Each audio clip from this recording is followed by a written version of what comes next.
विद्यार्थी आमच्या शाळेतील विराज पांचा हा एक आपल्याला भाषण करून दाखवणार आहे, आपण ऐकून घेऊ.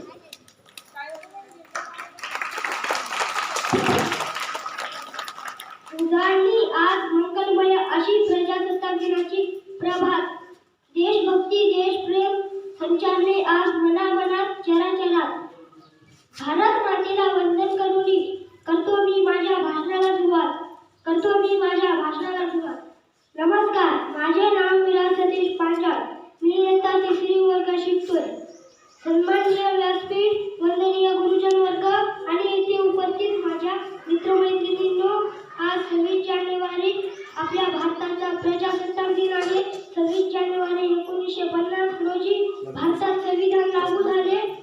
डॉक्टर बाबासाहेब आंबेडकर हे भारतीय